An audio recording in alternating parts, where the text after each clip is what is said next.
Rihanna was allegedly so wasted at a recent Savage X Fenty photo shoot that they had to use AI images of her instead. And this would align with what past blind items have been alleging about Rihanna. There was a lawsuit that was filed almost a year ago today by Chris Brown. And the lawsuit was a defamation lawsuit for $500 million that claimed that a documentary that ID did, Investigation Discovery, was defaming his character. Chris Brown is basically alleged then that the doc was full of lies. What's up, everybody? Welcome back to Taspectrum West TV, where we break down the stories everyone is whispering about, add context, and let you decide what's really going on. Today, we're covering two major celebrity headlines making waves online: allegations surrounding Rihanna and the Savage Fenty Valentine's Day shoot, and an update on Chris Brown's defamation lawsuit, plus clarification around Pu Shiesty's custody status. Let's get into it.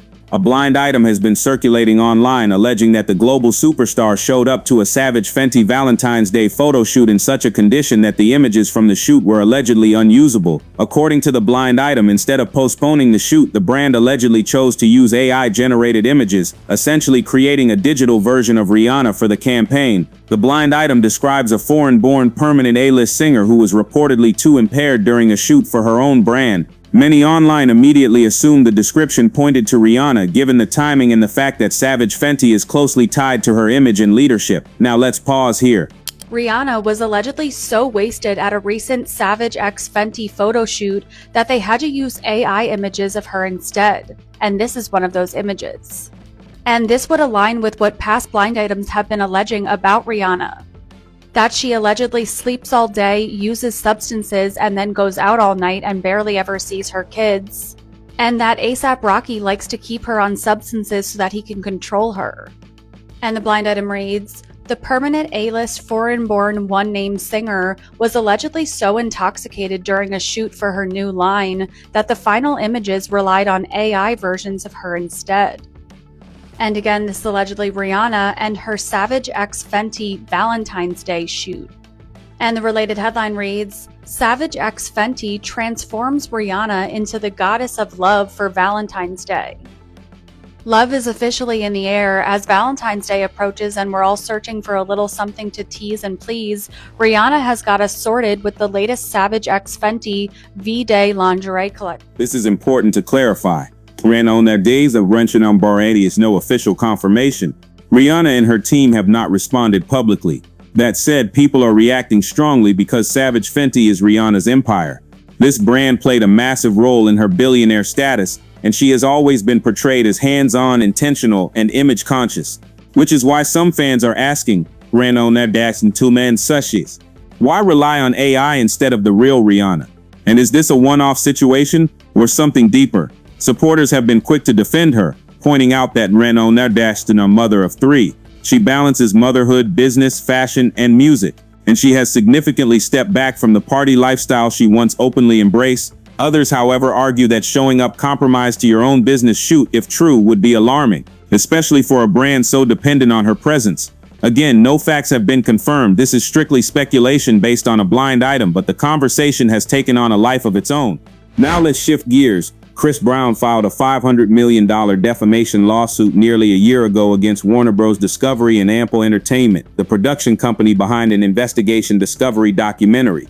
Chris Brown alleged that the documentary contained false claims, misrepresented past allegations, and damaged his reputation. One of the central disputes involved a woman who accused Chris Brown of serious misconduct during an alleged 2020 yacht incident connected to a high-profile music figure. Chris Brown's legal team argued that the accuser failed to provide complete evidence. Certain communications were allegedly missing, and the documentary leaned unfairly against him. However, as of this week, a judge has officially dismissed the lawsuit. The ruling stated that the documentary followed journalistic standards, presented both sides, addressed inconsistencies openly, and did not rise to the legal definition of defamation. The judge also confirmed they personally reviewed the entire documentary and found that it fairly presented disputed facts without intentionally misleading viewers.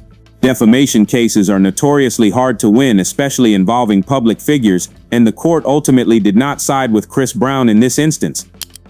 All right, some breaking news. So Chris Brown had a defamation lawsuit against Warner Brothers for a documentary that they made, an actual $500 million defamation lawsuit. Well, a judge yesterday dismissed the lawsuit after looking at the documentary, looking at the facts of the documentary, and pretty much, balancing them out with real life events. The judge went on to say that the events were accurate, that they're depicting. Now, Chris Brown's main objective was the woman who claimed that at a Diddy party that Chris Brown, actually had his way with her. Well, the judge looked into that. There's also claims about Rihanna. The judge says, look, you already admitted that you hit on Rihanna, and the claims about the yacht incident at Diddy's party, allegedly, the judge felt like that there were, balanced details about what happened. So the lawsuit has been dismissed. No word if Chris Brown and his team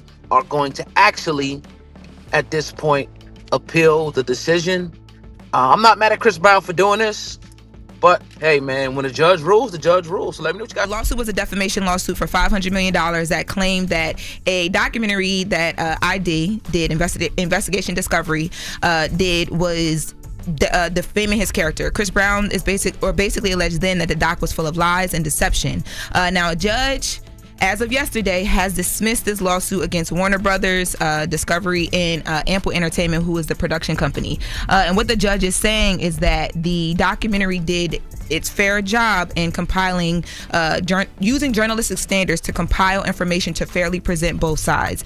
One of the things that Chris Brown's team had an issue with was the fact that they featured a story about this lady who alleged that Chris Brown had owned by Diddy back in 2020, and Chris Brown's team at the time was saying, well, she didn't provide certain text messages when she went to Miami police, but the judge is saying that the documentary presented both sides in that balanced manner. The court has personally viewed the entire documentary. The documentary recites most of the inconsistencies plaintiff notes, including the existence of text messages. So basically, the fact that they address things that Chris Brown's team is saying is inconsistent, and they don't try to hide it, and they show things what they should. This documentary, the judge is saying, they don't see defamation. Defamation is very hard to prove, by the way. But the judge is not agreeing with Chris Brown in this one.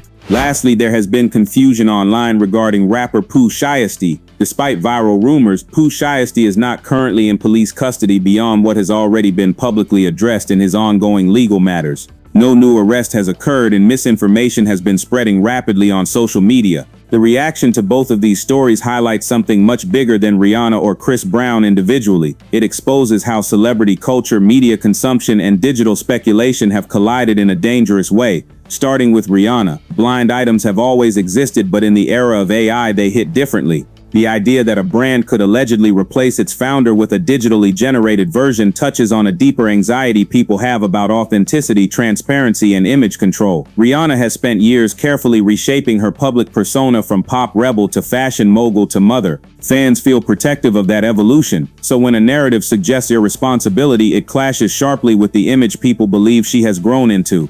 What's fascinating is how quickly concern turned into diagnosis. Social media users immediately began speculating about addiction, stress, burnout, and motherhood despite zero confirmation. This reflects a troubling trend where audiences feel entitled to psychological conclusions about celebrities based on fragments of information. At the same time, it reveals how unforgiving the public can be to women, especially mothers in power. If a male executive missed a shoot, the conversation would likely center on logistics. But for Rihanna, it becomes moral. Now on the Chris Brown side, the conversation is even more complex. Chris Brown exists in a permanently polarized space. To some, he represents redemption and artistic brilliance. To others, he symbolizes unresolved accountability. Any legal update involving him instantly reactivates years of public debate. The dismissal of the lawsuit does not legally validate allegations, but it does reinforce how difficult it is for public figures to challenge media narratives once they are established. Courts don't decide public opinion, they decide legal thresholds. And that nuance often gets lost online. What we're witnessing is a media environment where headlines move faster than facts. AI blurs reality. Commentary often becomes conviction, and silence is interpreted as guilt or confirmation. Both stories show how modern celebrity news is less about truth and more about traction. Platforms reward outrage, algorithms reward speculation, and audiences often reward certainty, even when certainty doesn't exist. As consumers of media, the responsibility doesn't fall only on creators, it falls on us too. At the end of the day, these are real people behind massive brands, careers, and controversies. Whether you believe the allegations or not, the bigger question is, how much of what we consume is information and how much is assumption? Let me know your thoughts in the comments. Do you think blind items have gone too far, or are they just exposing what powerful people hide? If you appreciate balanced commentary without reckless accusations, make sure you D on Rose. Like the video, subscribe to Taspectrum West TV, share this with someone who follows celebrity news closely.